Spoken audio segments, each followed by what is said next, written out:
Send things over to First Alert meteorologist McKenna King, because from nice, cute hawks sitting in the nest, I know. tomorrow we're all going to be holding on to our hats. Oh, man, they may be holding on to the nest. It's going to get really windy as we head into tomorrow. Enjoy this evening. If you can get out, if this is your spring break week, today's a pretty perfect day. We're warm out. If you don't like the warm weather, you may not want to step outside. We are sitting at 85 degrees at DFW. It is warm out there. Those sustained winds out of the southwest, about 18 miles per hour right now. We're slightly less breezy than we have been the last couple of days. It's dry out there, though, and we have a few more clouds out than we did a little bit earlier in the day. Now we head into tomorrow. We've got a first alert weather day on tap for a couple of reasons. A high wind warning is in place. We've also got a red flag warning in place for most of North Texas at this point. So we've got that first alert weather day, expecting frequent wind gusts across the region, widespread wind gusts as high as 50 to 55 miles per hour, with isolated wind gusts 60 to 65 miles per hour.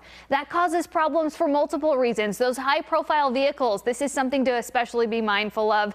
And then on top of that, that red flag warning, that's why we've got that in place. We now have an extreme fire threat for portions of North Texas because we have very low relative humidity, and then we have those gusty winds. The primary threats, the highest threat I should say, is west of the 35 corridor. On top of that, a high wind warning in place. Once again, those gustiest conditions are expected along and to the west of 35. Notice our wildfire threat as we get into tomorrow. We've been looking at an elevated threat. That's what you see in the orange. That's what we've been looking at the last couple of days. It increases to critical for much of the metroplex into tomorrow. It's our northwestern counties where we'll be looking at that extreme fire threat for our Friday. And here's why. Check out these wind gusts. By about 11 o'clock tomorrow morning, we're talking gusts 30 to 35 miles per hour for the metroplex. But check out those western counties, already seeing places like Breckenridge gusting as high as 50 miles per hour by mid-morning.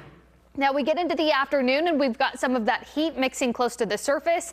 That's where we'll be talking those more widespread gusts close to 50 with those isolated gusts in that 60 mile per hour range. All of that to say tomorrow is very windy. It's a poor outdoor day. Avoid things like barbecuing, things that can create a spark, parking on dry grass. It's also a day to stay very weather aware. If fires do start in your area, they will have the ability to spread very rapidly under these conditions. So just keep that in mind. Make sure you have those alerts turned on for your locations as we get through our Friday. Now we head into the weekend. Cold front sweeps through, knocks temps back into the lower 70s. We're still a bit breezy Saturday. That fire threat still does remain elevated into next week. We are just very dry. We are very warm, and we will be breezy as we head into next week as well. It's not quite the threat that we're seeing Friday, but it is still elevated. Nice through the weekend. We're back into the 80s next week. St. Patrick's Day on Monday, highs right close to 80, and then we get into the middle of next week. Mid-80s Tuesday with a cold front on the way.